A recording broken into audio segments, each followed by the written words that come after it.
Hello, c'est HR, votre chroniqueur. Sun Help est l'un des films rares qui vous happe avant de vous engloutir. C'est un survival solaire, cruel et profondément humain, où justement chaque choix pèse, chaque silence brûle et où surtout le final vous surprend totalement. Vous avez compris, je vais vous parler de Sun Help. Avant d'aller plus loin, n'oubliez pas, si vous n'êtes pas abonné, pensez à le faire, mais surtout pensez à deux choses essentielles. La petite cloche, pour être au courant lorsque je publie une vidéo, et vos commentaires.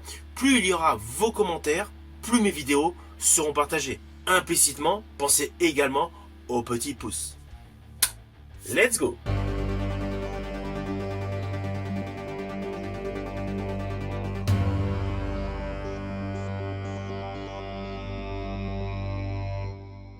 Alors tout d'abord, fiche technique de ce film. Il a pour titre Sun Help, il est réalisé par Sam Raimi, le réalisateur entre autres de la trilogie des Spider-Man au tout début des années 2000, de Darkman et de la trilogie Evil Dead.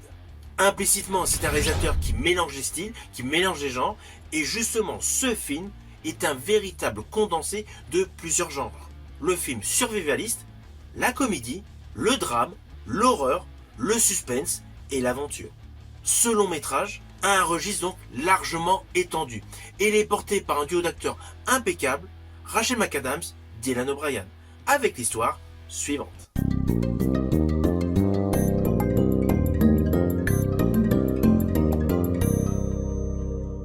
Alors naturellement, je vais vous faire de manière simpliste. Nous avons le personnage Linda, interprété par Rachel McAdams, qui est une employée extrêmement efficace, qui vit que pour son travail, mais qui malheureusement fait la risée de ses collègues. Pourquoi? Elle n'a pas le côté superficiel des autres employés.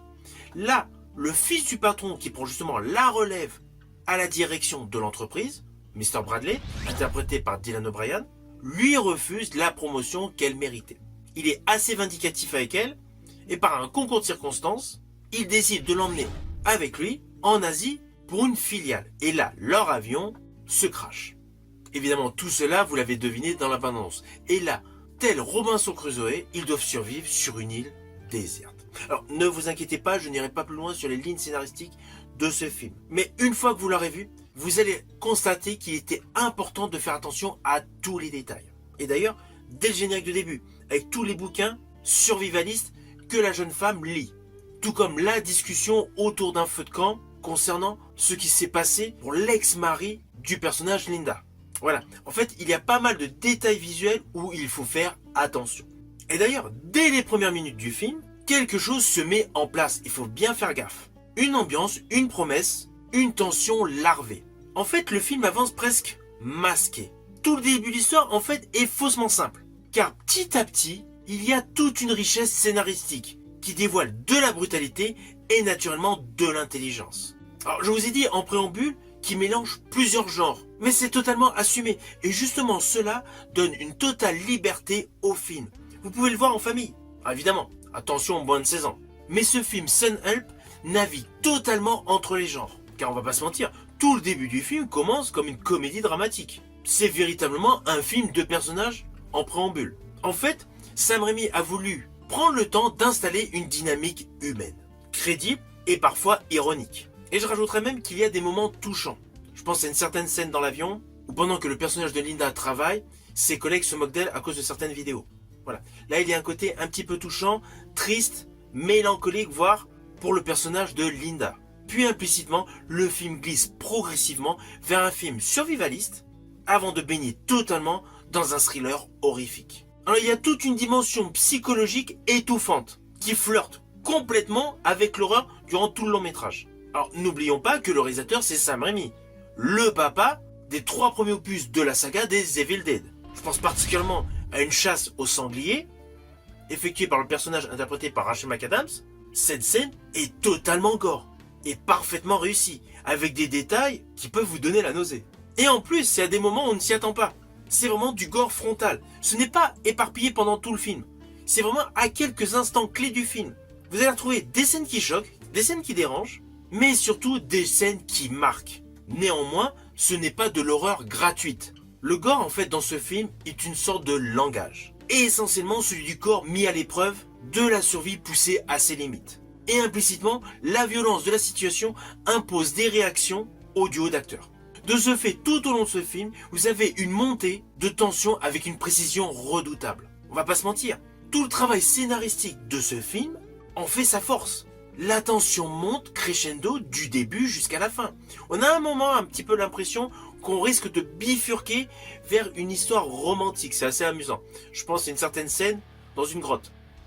Mais en fait, pas du tout. Le film monte crescendo en tension jusqu'au final, mais totalement imprévisible. On va pas se mentir, le final est imprévisible. Alors évidemment, outre le fait de la rudesse de la situation, le fait de se retrouver sur une île, sans eau, sans nourriture, où il faut batailler pour tout simplement retrouver ces éléments essentiels, il y a la dualité du patron et de l'employé.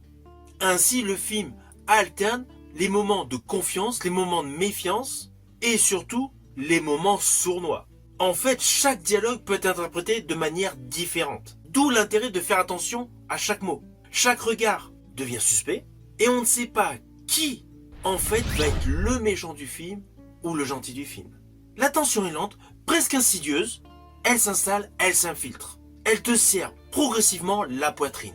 Et quand le film accélère, reprend du rythme, il le fait sans prévenir. On va pas se mentir, à chaque fois qu'il y a un détail supplémentaire scénaristique qui se rajoute, on ne s'y attend pas. Sam Raimi a instauré une véritable brutalité sèche. Jusqu'au final, topissime, totalement audacieux et radical. Alors en ce qui concerne Dylan O'Brien, qui est selon moi le second rôle du film. Le premier rôle pour moi c'est Rachel McAdams. Bref, Dylan O'Brien continue en fait sa déconstruction de héros. Il était héros jadis dans la série Teen Wolf, héros dans la trilogie Labyrinthe. Là dans ce film, sa composition est beaucoup plus trouble, beaucoup plus malsaine.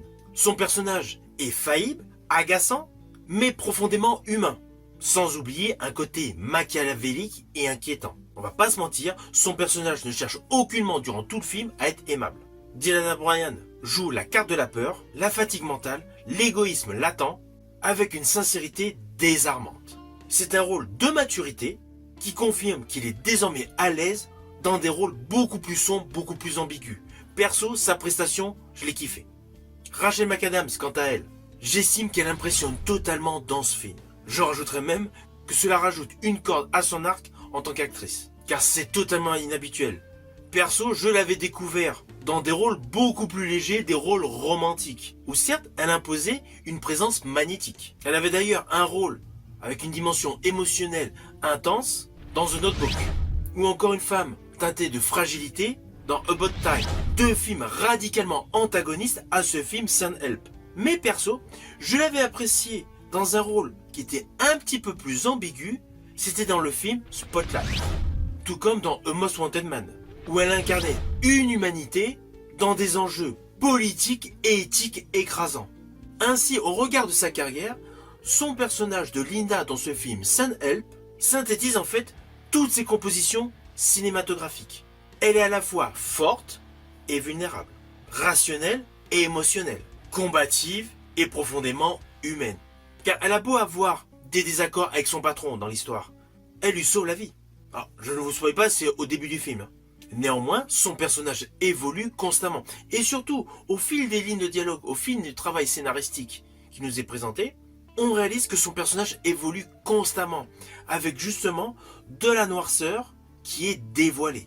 Alors, vous allez le remarquer, son jeu se pose essentiellement sur l'expression de son regard, sur des silences.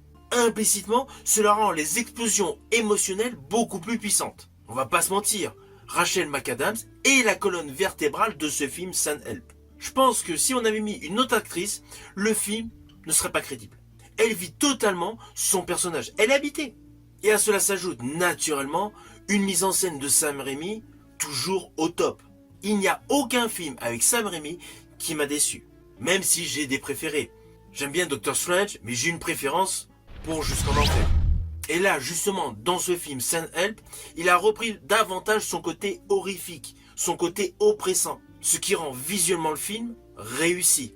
Toute la photographie, la colorimétrie brûlante, les décors naturels qui sont à la fois magnifiques et hostiles, est un véritable travail visuel. Je n'ai pas pu m'empêcher de penser au film Old de Night Shyamalan.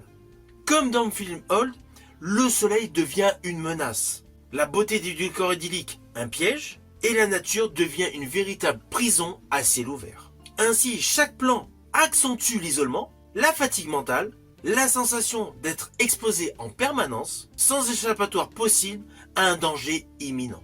Chaque séquence est totalement imprégnée de la patte du réalisateur Sam Raimi. Ceci dit, même si le film ose à plusieurs moments nous présenter de l'horreur à l'excès, le long métrage reste profondément humain et cynique, pour tout simplement vous divertir en s'imprégnant de divers registres.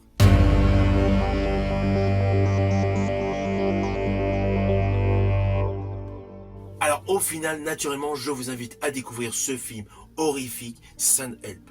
Il est topissime, l'histoire est parfaitement construite, la violence est bien dosée, les effets gore sont bien dosés, et les décors idylliques vous retournent la tête, car il dévoile implicitement un côté obscur pour pouvoir survivre. C'est un film que j'ai particulièrement aimé. Naturellement, une fois que vous l'aurez vu, n'hésitez surtout pas à mettre en commentaire votre opinion. Je vous dis à bientôt pour une prochaine vidéo.